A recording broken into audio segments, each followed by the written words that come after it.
What it do, flight crew? FTC. Flight team, stand up! NBA fans are ready to hear the truth! By Jimmy Harrell. What's the truth?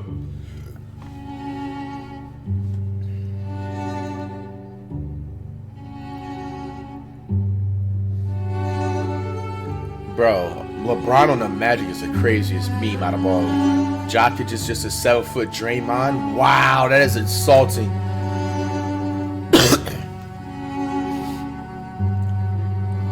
Nah, bro, this is probably like the worst one. Like, we're not gonna let this slide. I was gonna let it, bro.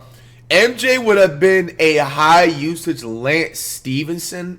Bro, like y'all little like new generation kids, bro, like have no knowledge at all when it comes to sports, bro.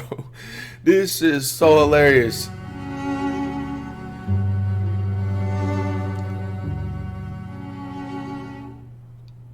The good old hot take.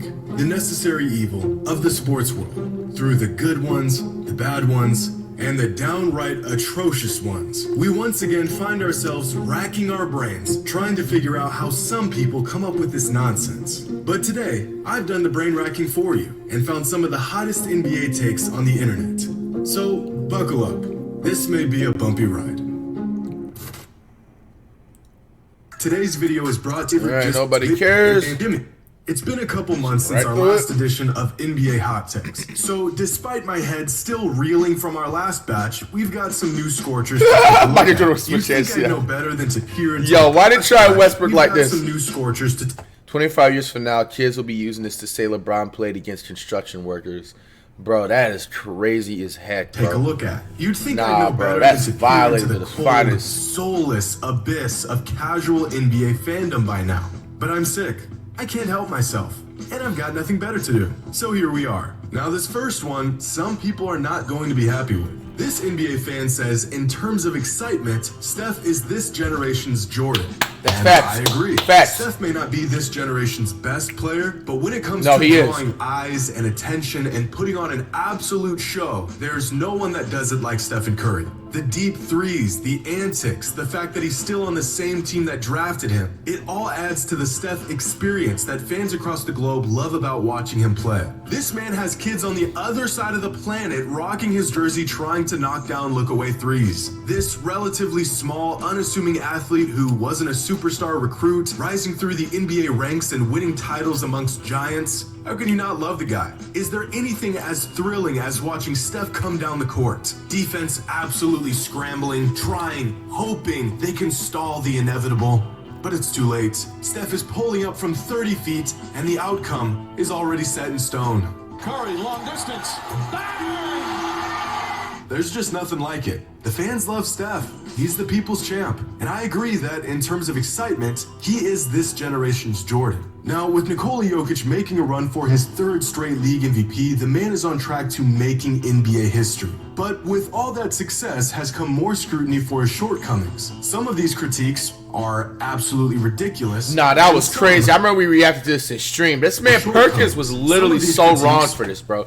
And it's crazy because if you actually look at like the entire like history of like the MVP winners, bro, they haven't even been majorly like, you know what I'm saying, of that like specific race. Like, how are you gonna sit up there and make it like a whole race thing?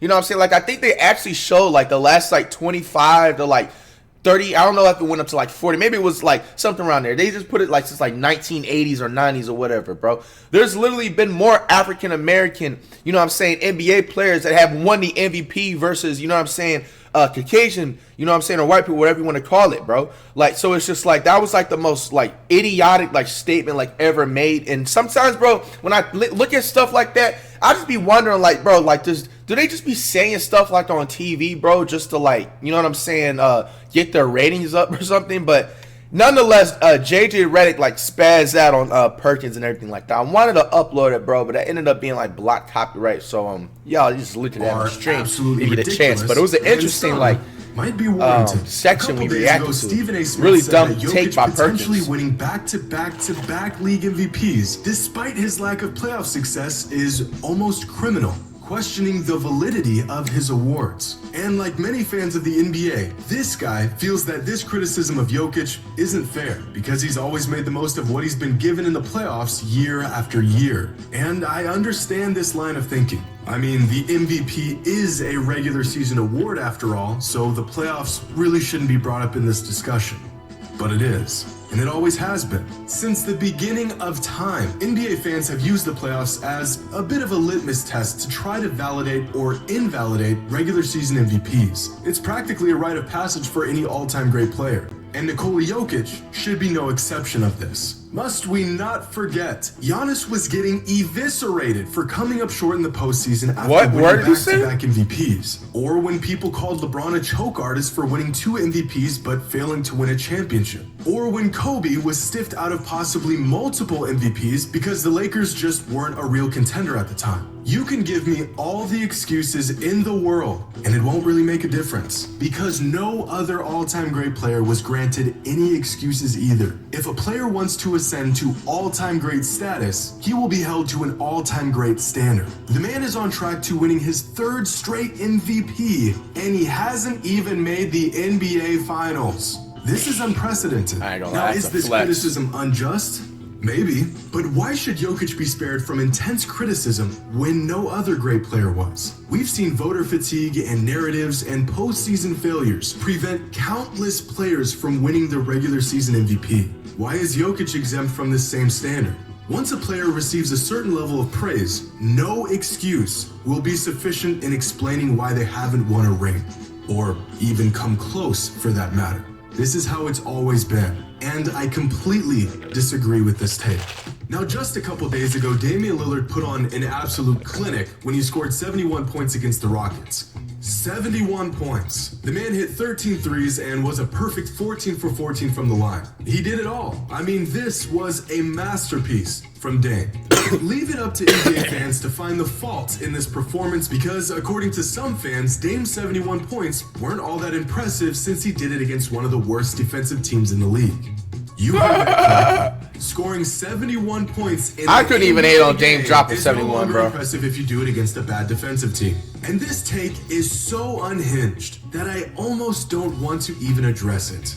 But I'm going to anyways. Now, I'm gonna let y'all in on a little secret, but you can't tell anyone I told you this. Most big games throughout NBA history are against bad defensive teams. Surprise! Pretty crazy, right? Wilt's 100-point game in 1962 was against the Knicks, who were the 2nd worst defensive team in the league at the time. Kobe Bryant's 81 in 2006 was against the Raptors, who were also the 2nd worst defensive team in the league. And David Thompson's 73 in 1978 was against the Pistons, who were the 9th worst defensive team in the league at the time. In fact, this is the case with nearly every all-time big scoring night throughout NBA history. LeBron's career high was against the Bobcats, who were the worst defensive team in the league. Shaq's career high was against the Clippers, who were also the worst defensive team in the league. Steph's career high was against the 3rd worst defensive team in the league, and Michael Jordan's career high was against the 9th worst defensive team in the league at the time. Even Donovan Mitchell's 71 earlier this season was against the 5th worst defense in the entire NBA.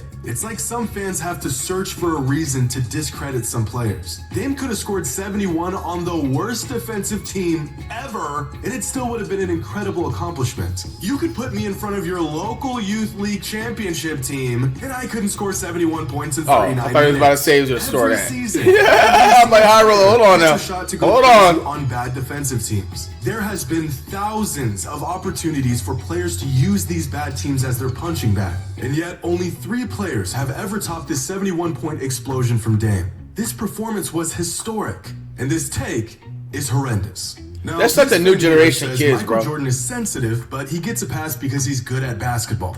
And I agree with half of this take. Michael Jordan was sensitive. People will excuse his behavior as competitive, but everyone in the NBA is competitive. Jordan couldn't take criticism whatsoever. In fact, his famous quote is literally a statement of how things people did and said about him really got to him. But He didn't get a pass just because he was good at basketball. He gets a pass because every time someone pissed him off, he always went out and proved them wrong. They said Clyde Drexler was his equal. He didn't like that, and so he stomped the man in the NBA Finals. No, that's insulting. Clyde Drexler's a Hall of Famer. Don't get it twisted, but that's like two different players. Be an absolute menace and three-peated for the second time. You can be as sensitive as you want if you back it up. I think most NBA fans would consider Kevin Durant sensitive, but if he followed up his tweets with more championships and absolute dominance over the NBA for the rest of his career, those tweets would be an afterthought. Now, our last take is a scorcher, and not even for a split second does it add up in any way, shape, or form. This NBA fan says, back then, we used to celebrate three-peats. Now kids are out here celebrating 4 titles in 10 tries and call it greatness. That still is great, though. Winning 4 championships? This is so fucking stupid. Now, clearly, this is referring to LeBron James. To which I genuinely ask this fan, and fans who think like this, do you really think LeBron's career hasn't been great?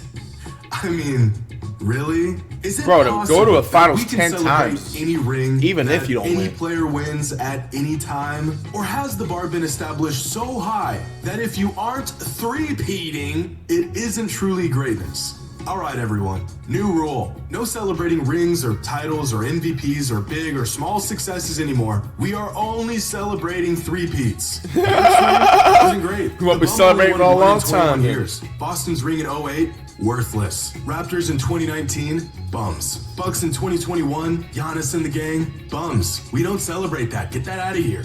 I just can't believe some fans actually think like this. I mean, according to this logic, no one in the entire NBA right now should be celebrated. We need to drop this whole rings or bust discourse altogether.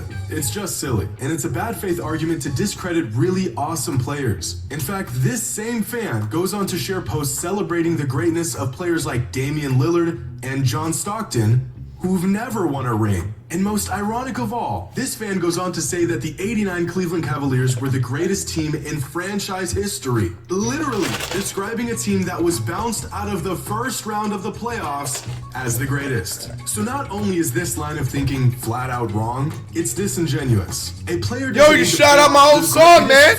Nice, High Roller. Game to be great. Greatness comes in many different shapes and forms. And apparently, so do takes on the NBA.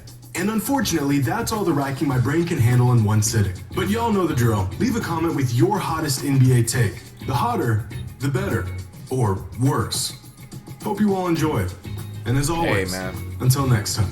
I mean, it's just, you gotta get used to these new opinions, man. Like, a lot of people think they got the opinions locked down when they really don't. Like, bro, like, if you get to the finals, even at least, like, one time as an NBA player, that's why, like, always, like, Iverson will always be in, like, my top 2, like, forever. Like, obviously, Curry's my favorite all-time, like, right now and all-time. But, like, Iverson is, like, really following up second. He's the reason why I picked up a basketball, bro. Like, look at that 0-1 Philadelphia Sixers team. Like, the fact that he was able to bring them to the finals, even though they didn't get a win at all, did they? They got swept or whatever, or they only won one, whatever. You know what I'm saying? Against the Lakers back in the day. You know what I'm saying? Like, bro, that team literally just look, bro, if they didn't have Iverson, bro, that 0-1 Sixers team would have been probably like the worst NBA record in history. They probably would have won no more than 5 or 6 games, bro. Like, that team, it was literally like Iverson, 96 overall, everybody else 40 overall. It's not even a 60, bro. 40 overalls and lower, bro. You know what I'm saying? So it's just like, I feel like if an NBA player is at least able to reach the finals 2 times and they've made the All-Star game like more than 5 times, bro, they're a legend in my book. You know what I'm saying? They're a legend in my book. Maybe that could be a hot take in the future. Who knows? As usual, man.